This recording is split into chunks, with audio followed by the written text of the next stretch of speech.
Hi everyone. In this session, we'll discuss about the model analysis and what are the importance of model analysis and what are the different dimensionless numbers and what are the different model laws we have to come across. So first of all, before going into the model analysis, we have to understand few definitions of few words. That is, the first one is prototype. See, actual structure is known as the prototype. See, prototype means the actual the structure like the buildings, dam, or the any of the structures you consider the like channels and all the actual structures, those are called as the prototype.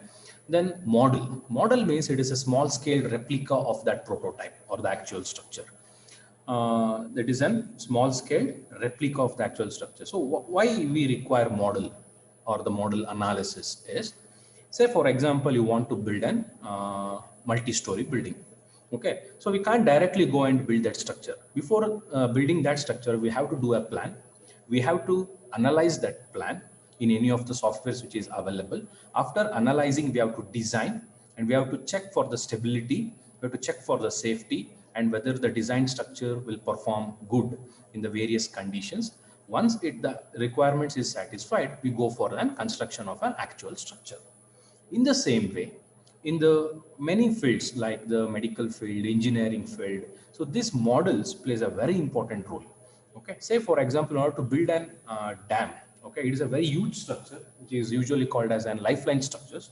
So we can't simply go and build a dam. So we have to construct a model of that. Model means it is a small scale replica. We have to perform an various analysis in the laboratories and various analysis using the softwares. Once it has satisfied, we have to fix the height of the dam and the total catchment based on that catchment area, how much water it can store and how much water we can utilize during the drought or the summer season. Like that, we have to do that model. Afterwards, after performing all the analysis on that model, if that model is holds good, then we go for an actual structure. So that is the very important use of this model analysis. Even though in the aeronautical industry, even though in the automobile sectors, so different gears or different parts, they will do the model, they will analyze. Even in the medical field, okay, in the dental, uh, or in the MBBS or in the by fixing the stunts or the pacemaker, what we call. So or these are the things they will perform the analysis or they perform that one, how it will be conducted and all. Later they'll go for an actual this thing. So therefore this model analysis plays a very vital role in your day-to-day life. And so therefore this model analysis is simple definition is to predict the performance of the actual structure. Tests are conducted on the model and the results are drawn. This process is known as the model analysis. So dimensional analysis as well as the model analysis will go side by side. In the model analysis, it is basically a model has to be done to predict the performance and various tests have to be conducted. Okay, so whether and if the model is not satisfying good or it is not, the results are not satisfying, we have to change the model, okay, by varying its linear dimensions or varying its the components and all we can change, and we run the analysis, and if the everything is satisfied or the holds good, then we go for an actual construction. So in all the areas, different areas like medical, automobile, aeronautical, engineering, so this civil engineering, for the civil engineers it is a very important role this model analysis will play. As I said, in order to construction a building, we have to do the model, we have to run the analysis, we have to design the various components of the building like beam, column, footing and all. Later we can go for an actual construction. So if any of the components are failed in the model analysis, means you can change the dimension of that, or you can add the extra steel or some components, and again you run the analysis till it gives unsatisfactory results. Once it is done, you can go for an actual construction. You can save the time, you can save huge amount of money by performing this model analysis. Not only the building, even it will applicable for the construction of the channels or construction of the roads. Everywhere this model analysis plays a vital role. So in order to construct a model, the question arises, okay. So as I said, it's a small scale replica of the prototype. Say prototype height is 10 meters. So what should be the height of the model? If the forces are coming is very high in the actual structure, so how to take the corresponding forces in that small scale replica? Okay, Okay, these are all the few questions you arises usually, because the actual structure is will be directly gone into that environment. Okay, so in the model analysis we'll be having a control environment, so there are little bit changes we have to do on the model analysis. This that will be based on the similitude. What is similitude? Similitude is the similarity that exists between the model and the prototype is known as. That is, what is the similarity between the model and the prototype. So when you want to construct a model, you have to keep in the mind what are the different similarities you have to maintain. Based on this, there are three important types of similarities: geometric similarity, kinematic similarity, and dynamic similarity. Now we'll look into this. What is geometric similarity? See, geometric similarity exists between the model and the prototype. No doubt it is. It is a ratio of the linear dimensions at the corresponding points in the prototype to the linear dimensions at the corresponding points in the model are equal. Okay, so here the R equal is missing. Kindly add this R equal. So means, I'll repeat once again. Geometric means, it is geometric means the dimensions, linear dimensions. It exists between the model and prototype if the linear dimensions at the corresponding points in the prototype to the linear dimensions at the corresponding points in the model are equal. It is a ratio. Say here I have written LP divided by LM is equal to BP divided by BM. It is suffix actually, is equal to DP divided by DM, which is equal to L suffix R. What is LP? Length of the prototype divided by length of the model, which is equal to LR. This LR stands for scale ratio. LR stands for what? Scale ratio. Means whenever you want to construct a model, this is scale ratios you have to keep in mind, because say for example, the height of the dam is 100 feet. Okay, I can't construct that 100 feet model in our laboratory. It is just a waste of money. So what I'll do is I'll reduce the height according to our conditions. Okay, you can't simply reduce to 10 feet or 5 feet. So you have to maintain the scale ratio. This is called as the geometric similarity. Here BP means the breadth of the prototype divided by breadth of the model. Depth of the prototype divided by depth of the model should be equal to the LR. It is scale ratio means all the linear dimensions at the corresponding points of the prototype and the model should be equal. This is the geometric similarity. Next, second one is kinematic similarity. As the name indicates, kinematic similarity that exists between the model and prototype if the velocities and the accelerations at the corresponding points in the prototype to the velocities and the accelerations and the corresponding points in the model are equal. So here will the velocity and the acceleration will be given due consideration. It is a ratio. Velocity of prototype at 0.1 divided by velocity of the model at 0.1 should be equal to the velocity of the prototype at 0.2 should be equal to the velocity of the model at 0.2. Like that you can go, which is equal to VR, that is scale ratio for velocity. Similarly, you can, this is the acceleration part. Okay, as I told, in the channels or in the dam or in the spillways, the water were coming out with the more force in the actual structure. I can't take the same force in the laboratory or in construction of the model also. I have to reduce that one. So how to reduce? By maintaining the kinematic similarity. That's it. That is the importance of the similarities. The third one is dynamic similarity. As the name indicates, it is the exists between the model and prototype if the ratio of different forces at the corresponding points in the prototype to the different forces at the corresponding point in the model are equal. Like, so the force at 0.1 divided by the force at point of the model at 0.1. Various forces you can take: gravitational force, inertia force, viscosity force, surface tension force. Number of forces will come into the picture. You have to take the ratio. One, the same point you consider in the prototype, the same point you consider in the model, it should be equal to the scale ratio of the force. You take any number of force, you take any of the points, that should match. Okay, means that's what I'm saying. Say for an any force, if it is 10 Newton in case of the prototype or 100 Newton in case of prototype, what is the corresponding force I should take for the model? Because as I told, the height of the model is reduced, or the dimension of the model, dimension of the prototype is reduced in order to do a model. So model will be having an very less dimensions when compared to the actual structure. Therefore, you have to reduce the force accordingly for the model. That's why you have to use the scale ratio for the force. You have to keep in mind that the whatever the force at the prototype in that any point you take, that is divided by the force at the model at the same point should be equal to the scale ratio. Okay, now these are the three important similarities. Now we'll look into this. What are the different forces you should consider? Okay, So there are a number of forces in the fluid mechanics usually you come across. We have taken 5 important forces here. What are those? One is inertia force, F suffix I, notation what I have used, viscous force, F suffix V, gravity force, F suffix G, pressure force, F suffix P, force due to surface tension or surface tension force, and the sixth one is elastic force, F suffix E. These are the 6 forces we considered because these are the forces that are very important in the fluid mechanics.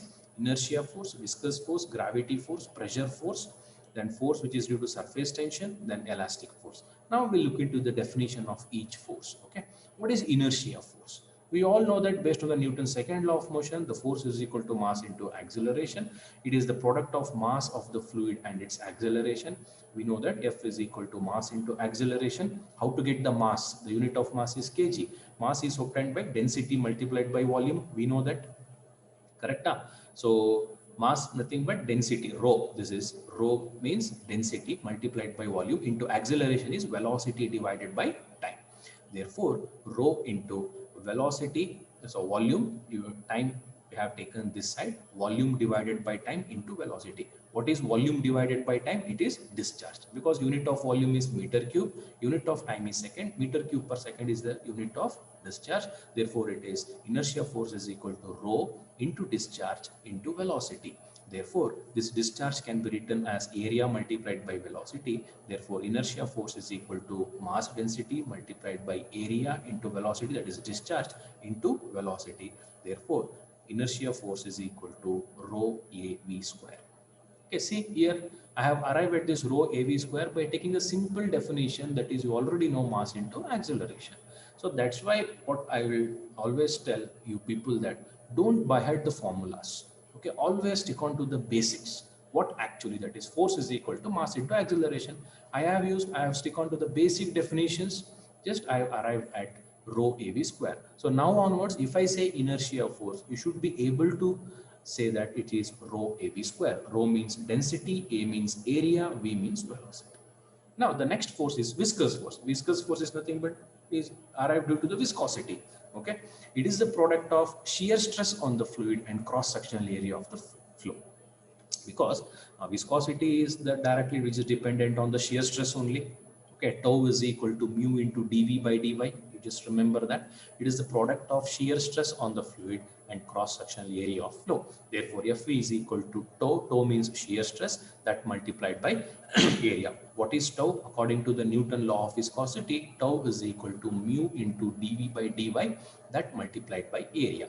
Therefore, mu into dv means it is a small velocity. Velocity divided by dy means distance. Distance means I have taken it as an L because linear dimension. Okay, dy is distance. So I have replaced dy by L. Into area means it is L square. If I take a square, it is length into breadth. Usually the area of any rectangle is length into breadth.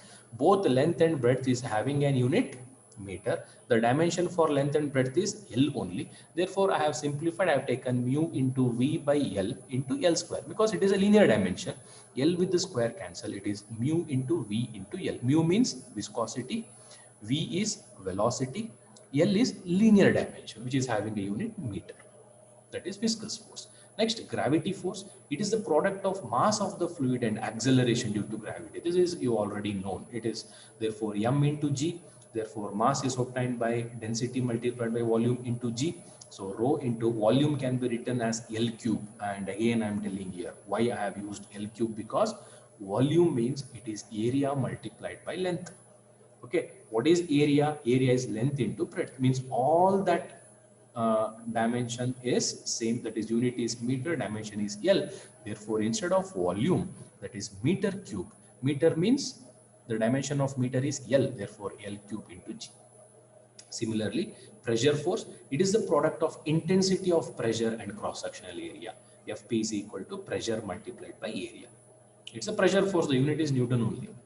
Surface tension force, it is the product of surface tension of the fluid, sigma, and length of the boundary in touch with it. Means surface tension force will be acting on the surface only. Therefore, you have to take the length of that boundary, where actually the surface you have considered, no, that boundary you should take. If it is circle, it is an perimeter of the circle. If it is semicircle, it is half of that circle, like that. So therefore, sigma is a notation what we use for surface tension, sigma into L, that is length over which it is acting. Okay, where sigma is a surface tension of the fluid. Correct. Then the elastic force, it is a product of bulk modulus of the fluid and the cross-sectional area of the fluid. Because elasticity is direct, which is dependent on this bulk modulus, that is volumetric stress by volumetric strain. So therefore, the bulk modulus, therefore the elastic force is equal to bulk modulus multiplied by area. The unit of bulk modulus is Newton per meter square multiplied by area, that is meter square. Therefore, you will get the Newton only. So these are the 6 different forces we have looked on this. Based on these 6 different forces, the number of scientists or number of mathematicians or physicians they worked on it, they have given some numbers. Okay, the number of scientists, they have given some number. Those numbers are called as dimensionless numbers. Dimensionless numbers means there will be no dimension for that number. So it's simply just a number. Okay, what are the different dimensionless number we usually consider in model analysis are? First one is Reynolds number. You make a correction for the spelling. It is Reynolds number, REY. Then Froude's number, Euler's number, Weber's number, Mach number. So there are 5 important dimensionless number will come across in model analysis. What are those? Reynolds number, Froude's number, Euler's number, Weber's number, Mach number. Correct? So these are the 5 different. We'll look on to one by one. What are those? What is a Reynolds number? Means, or where you can use that Reynolds number. Okay, say Reynolds number means it is the ratio of inertia of force to the viscous force. So it is the ratio of inertia force to the viscous force. That's it. What is inertia force? Rho AV square. What is viscous force? Mu into V into L. We already solved this one. We already know how you come up, how you get rho AV square for inertia force, that we have discussed already. Just go through that. Mu into V into L. Therefore, rho into area. Area means the unit of area is meter square. Therefore, dimension is L square into V square velocity divided by mu into V into L. L with square cancel. V with the square cancel. The Reynolds number is rho V L divided by mu. Rho means mass density of the fluid. V is the velocity of flow. L is the length, or it is the linear dimension. Don't always take L as length. L is the dimension for any physical quantity which is having a unit meter. Here you can get a diameter also. Okay, usually it is a diameter divided by mu means viscosity. This is Reynolds number. I'll tell you this Reynolds number plays a very vital role. I can give that based on this Reynolds number, the flow is usually classified as laminar flow and the turbulent flow. Okay, based on this Reynolds number. If the Reynolds number is if it is less than 2000, okay, it is called as laminar flow. If it is greater than 4000, it is called as turbulent flow. The flow is turbulent. If the Reynolds number is between 2000 and 4000, it is called as transitional flow. These are the importance of Reynolds number. I'll tell you later where actually we can use this Reynolds number. Next, Froude's number. It is the square root of the ratio of inertia force to the gravity force. It is the square root of inertia force divided by gravity force. So square root of inertia force is rho A V square. Gravity force is rho L cube G. Already discussed. Area I will replace by rho L square V square divided by rho L cube G. So finally you get rho with rho cancel, square with the cube cancel, then it becomes square root of V square by G into L, or which is equal to V divided by root of G into L, that is Froude's number. Okay, that is Reynolds number as well as Froude. The definition is simple. In the numerator, you will be having inertia force only for almost all the numbers. Only the denominator changes, and be careful for the sum number, there is a square root. Here there is no square root for this, just a ratio of inertia force to the viscous force. Next, Euler's number. Euler's number, it is a square root of inertia force to the pressure force, because Euler is give importance to the pressure force. Okay, therefore square root of inertia force to the pressure force. Inertia force is rho AV square divided by P into A, pressure force. Area with area cancel. Therefore it is square root of V square. Rho I have taken to the denominator, becomes P divided by rho. Therefore, Euler's number is equal to square root of V square is V divided by square root of P by rho. Next, Weber's number, it is the square root of ratio of inertia force to the surface tension force, square root of inertia force divided by surface tension force, rho AV square divided by sigma into L, where area is replaced by L square. Therefore, here L with square cancel. Therefore, it is root of uh, rho multiplied by L into V square divided by sigma. Therefore, Weber's number is equal to, you take this rho L to the denominator, it becomes square root of V square divided by sigma divided by rho into L. Square root of V square is V divided by root of sigma divided by rho L, that is the Weber's number. Next is Mach number. It is the square root of ratio of inertia force to the elastic force. Okay, so inertia force divided by elastic force. Inertia force is rho AV square divided by elastic force is given by K into A with A cancel. Therefore, square root of V square, that is rho, I have taken to the denominator, it becomes K by rho. Therefore, Mach number is equal to V square means it is V divided by square root of K divided by rho, which is nothing but V divided by C. C is the velocity of sound. Velocity of sound C is equal to square root of K by rho. K means bulk modulus, rho means density. C means velocity of sound, V is velocity of the material or the object. It is Mach number. Usually the Mach number will be using, I'll tell you later when discussing the different law. Okay, based on this 5 dimensionless number, they have given 5 different laws. Okay, what are the 5 different law we come across is, the first one is Reynolds Model Law. So Reynolds model. Okay, so these are the model laws. What is a Reynolds model? It is the law in which models are based on Reynolds number. It is as simple, comma, dynamic similarities exist between the model and prototype if the Reynolds number of the model is equal to the Reynolds number of the prototype. Means, if you want to construct a model, okay, there you come across the different flows like laminar flow, turbulent flow, like that. There you should consider this Reynolds model. Like that you can check which model will suits for this, which model law I can apply for this. Okay, no doubt you can apply 2 or more model laws for the same model. It is depends on the what type of model it is. Actually, Reynolds model means if the model are based on Reynolds number, then that model is called as Reynolds model. Then the dynamic similarities should be exist between the model and prototype if the Reynolds number of the model is equal to the Reynolds number of the prototype. Okay, so I have written Reynolds number of the prototype, which is equal to Reynolds number of the model. Therefore, it is, what is the Reynolds number? Rho VL by mu. I have used suffix P, means indicating prototype. Here I have used suffix M, indicating model. Means I have equating those two. Then where we should use this Reynolds model?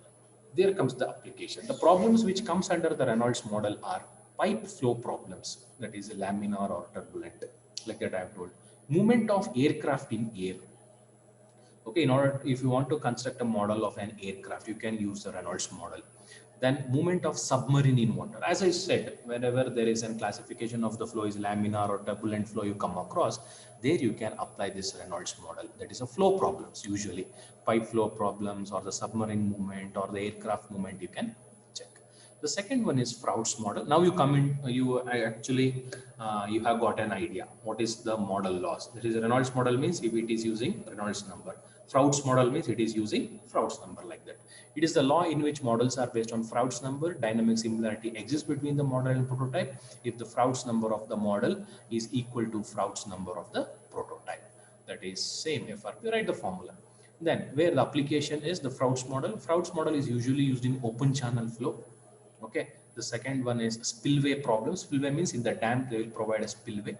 Then flow over weirs, flow through flumes. Okay, FLUMES, flow through flumes. There you come across the Froude's model. Because what is the definition of the, you look at the definition of the Froude's model, there you can, yes, it is gravity force. So inertia force to the gravity force means we have given consideration for the gravitational force.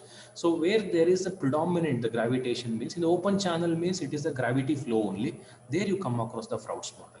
Means you want to construct a channel, you are doing a model of a channel means you can go for this Froude's model. You can make it spillway, the water which is coming out with gravity only, weirs, fluids. Where the water which is coming out, the gravity flow, there you can use Froude's model. Okay. So, but in the Froude's model, the very important thing is the scale ratios. As I told while discussing the different similarities, there are different scale ratios, like scale ratio for force, scale ratio for acceleration, scale ratio for velocity, linear dimension scale ratio. Like that, we are using scale ratio. This, in order for the Froude's model also, this scale ratio is very, very important. So therefore, you have to get an expression for different scale ratios. Okay, so how to get a scale ratio for velocity? See, it's very simple.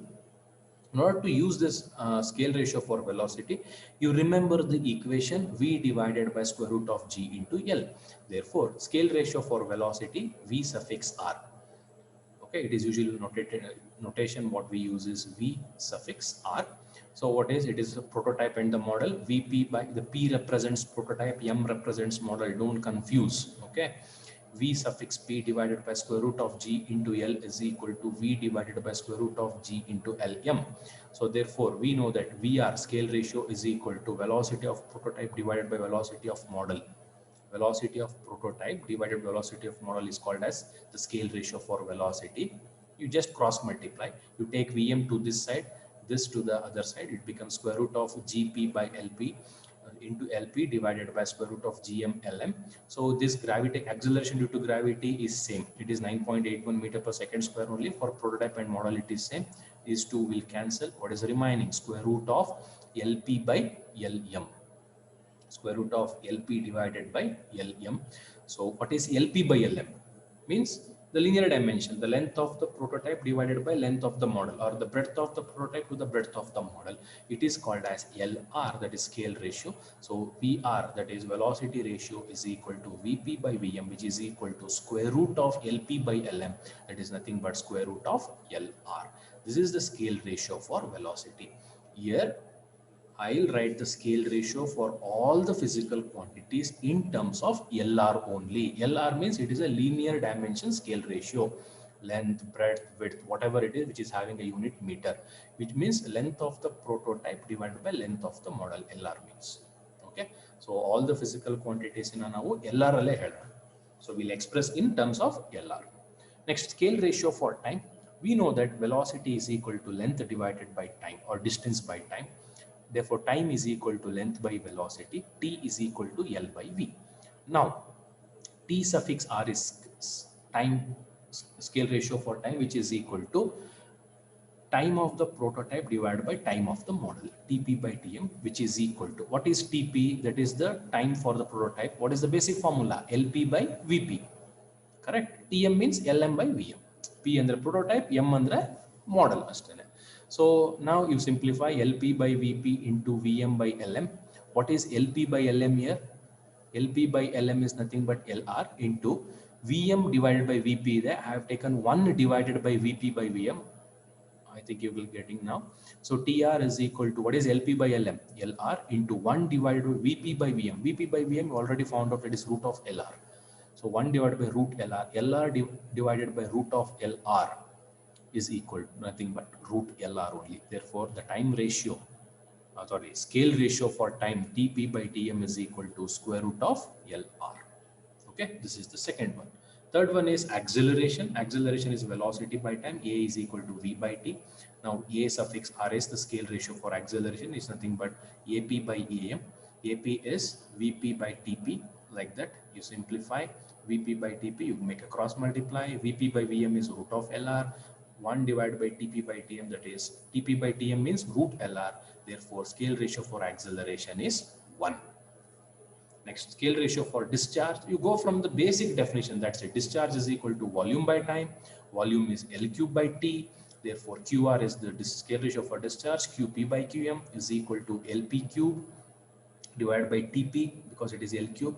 LM cube by TP. LP by, that is you make LP by LM whole cube. That is, what is LP by LM? LR, that is LR cube into 1 divided by root LR. Therefore, root LR means LR to the power of half. You take to the numerator, it becomes minus half. 3 minus of half is nothing but LR to the power of 2.5. This is for discharge. Scale ratio for discharge is LR to the power 2.5. We are expressing on LR only. a little bit confusing, but you stick on to the basic definition. That's it. Scale ratio for force is equal to mass into acceleration. So mass into acceleration means mass you have obtained by. So here you have written, I'll just go back how you got rho L square V square. Okay. If I go back to this inertia force, you will come to know how you got that one. Okay. Ah, this one inertia force is rho A V square, correct? A I have replaced by L square, rho L square V square, because area means it is L square only. I hope you are getting. Now scale ratio for the force m into, therefore rho A V square, it is A I have replaced by L square because the unit of area is meter square, therefore dimension become L square V square. Now F is equal to rho L square V square. I hope you have got. Therefore Fr is the scale ratio for force is equal to Fp by Fm. Fp means rho P Lp square Vp square, rho m Lm square into Vm square. Density remains same. If you are using water, in the actual prototype also it is water, in the model also we are using water on limits, density remains same, cancels. Lp by Lm whole square into Vp by Vm whole square. What is Lp by Lm? Lr square into what is Vp by Vm? Root Lr. Whole square means square with root, cancel. The scale ratio for force is Lr. Similarly for power, power is work done by time. Work done is force into distance divided by time. What is force? Rho A V square, that is, it is V square, not L square. Rho A V square into distance is L divided by T. Therefore, A I have replaced by L square into V square into L. So there you make a correction. Okay. So here it is V square, it is not L square. Okay. So it is just an, you make a correction for this. Okay. Then it is rho L square into this one is, okay, I will rho A into V square into L divided by T, rho L square into V square into L divided by T, which is equal to rho L cube V square by T. Now this is power ratio is PP by PM, that is you substitute here rho P into LP cube into P square divided by TP, like that. You simplify with rho cancel, LP by LM means LR cube, this you will come across now. This you arrive at this one. So LP by LM means LR cube. Okay, Vp by Vm root Lr square into 1 divided by Dp by Tm is 1 by root Lr. Lr cube into root Lr square into 1 by root Lr. This is square with this root cancel. It has becomes Lr to the power 3.5 because root Lr means Lr to the power of half. Now scale ratio for torque, moment, work done, energy. Why I have used all the four means for all the four the unit remains same or the dimension remains same. So scale ratio is same for torque, moment, work done and the energy also. Okay, therefore it is torque is equal to force into distance. So you can take any one. So force means rho a v square into distance is L, therefore it is rho L square v square into L, it becomes rho L cube v square. So therefore TP by TM, I have used star because time also we have used T. That why for the torque I have used T star. Okay, nothing, you don't worry about this notation and all. You just remember the torque or the moment. Accordingly you can use, no issues. Rho P into LP cube into VP square divided by rho M into LM cube into Vm square. So you simplify, here also rho cancels, LP by LM is LR cube, then VP by M is root LR square, it becomes LR to the power of 4. Next scale ratio for pressure, force by area, force is rho AV square divided by area cancel, rho into V square. So it becomes LR only because VP by Vm whole square, that is root LR whole square, it becomes LR. That is for pressure, it is LR. Scale ratio for discharge per unit width. See here, don't confuse with the discharge. Discharge per unit length it is. So discharge per unit length is small q is equal to discharge divided by length. Discharge is q by capital Q is discharge divided by L. Therefore, it is QP divided by LP whole divided by QM by LM, which is equal to QP by LP divided by QM by LM. Therefore, it is QP by QM. The scale ratio for discharge is LR to the power of 2.5 into 1 divided by LR. It becomes LR to the power 1.5. This is discharge per unit length. Okay, sometimes in the channels or in the dams, they'll give the discharge per unit length. There you should use the scale ratio LR to the power 1.5. That's why I've used small q. Okay, this is scale ratios for Froude's model only. For the Froude's model, we use a scale ratios. Okay, next comes Euler's model. It is in which the models are based on Euler's number. Dynamic similarity exists between the model and prototype if the Euler number of the model and the Euler number of prototype are equal. Okay, it is same. You use the Euler's number formula. Okay, problems which comes under this Euler's model are turbulent flow in pipes. So whenever you come across turbulent flow, you can use this Euler's model. Problem of fully submerged bodies subjected to turbulent flow. Fully submerged bodies means you can take submarines also when it is subjected to turbulent flow. Here, the turbulent flow, whenever you come across turbulent flow, you can use the Euler's model. Okay, you can apply this Euler's model. Then Weber's model. It is the law in which models are based on Weber's number. Dynamic similarity exists between the model and prototype if the Weber's number of the model is equal to the Weber number of the prototype. The problem, this is the formula you have to write. P stands for prototype, M stands for model. Comes under Weber's model are capillary rise in the narrow passages, like the capillary rise which is taken place in the soil. Okay, capillary movement of water, that's what I said. Capillary movement of water in the soil. Flow over weirs for small heads. So this will come across whenever you do seepage analysis. Okay, for any earthen embankment, we do seepage analysis.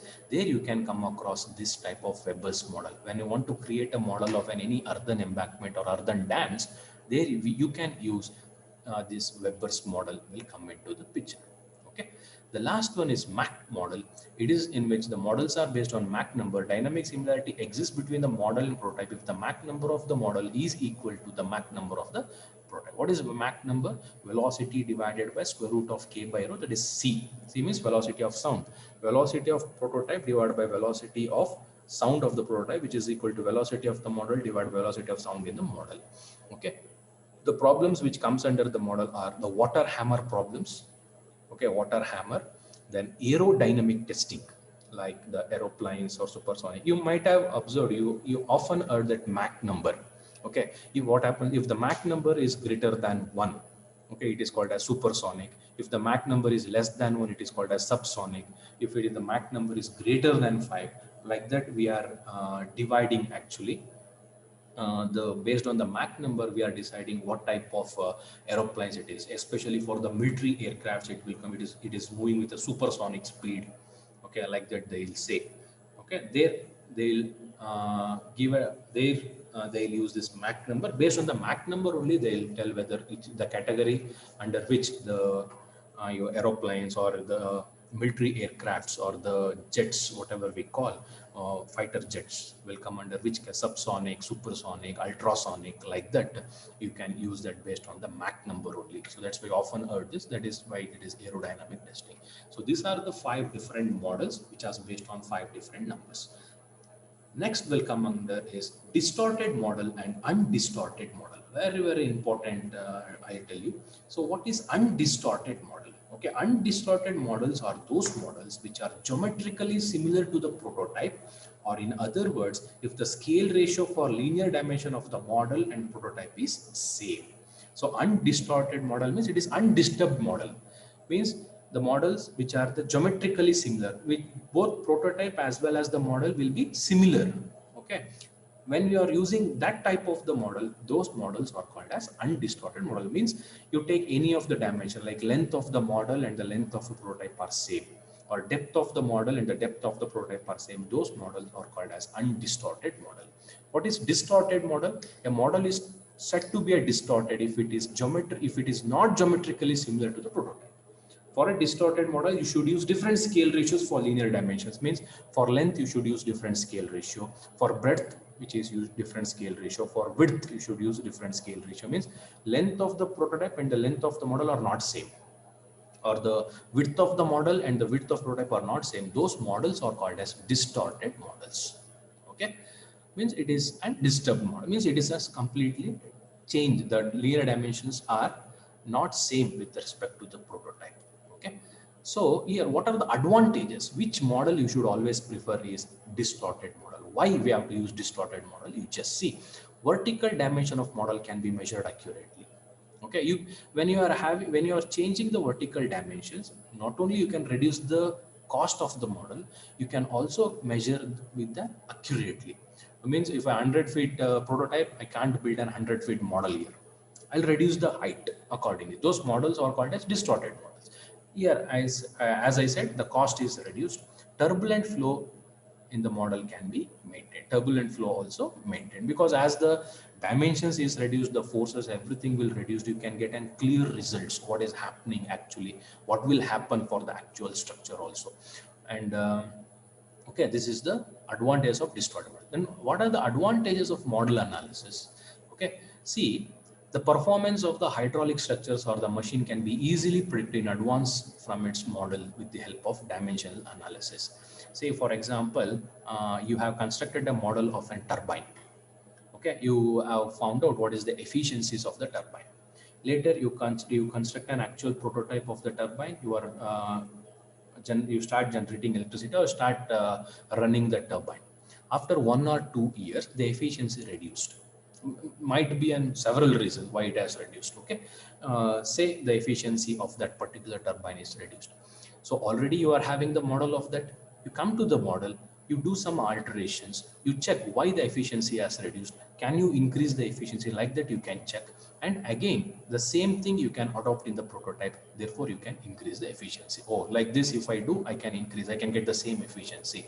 So that is where this is the very first hydraulic structure or the machine, means centrifugal pumps, any pumps, hydraulic structure like dam and all, spillways problems, where you come across this one, dimension analysis. Or by performing model as well as dimension analysis, you can get a dimensionless parameter, then relationship you can generate, and you can increase the efficiency of that one. Then the merits of the alternative design can be predicted with the help of model testing. Say for a particular channel or the particular any dam, you can construct 2-3 models. Okay, you can check, oh, if the model, if this is the case, and what will be the results. If this is the case, what will be the result? Based on that, you can say which model is more economical or which model will give accurate results. Based on that, you can go for the actual construction. So alternative designs can be generated. The most economical and safe design can be adopted. So that's what I said, economical. Say for example, in construction of the road, we usually have the alignment, 2-3 alignments we do. Later we fix and we finalize the alignment. Oh, should be the route we should fix. So like that also you can check with this by performing a model for the building also. You can change the models and which one is economical and having a stable design that you can adopt it. The test performed on the models can be utilized for obtaining in advance the useful information about the performance of prototype. So as I said, so model means, for example, the dam. So how actually the forces will be acting when the dam is full? How actually the forces will be acting when the dam is empty? Like that, when the reservoirs there is no water, the how the dam will perform. During the flood season, how the dam should perform. So like that, you can get very useful information regarding that, and between the model prototype, and also you can keep that model.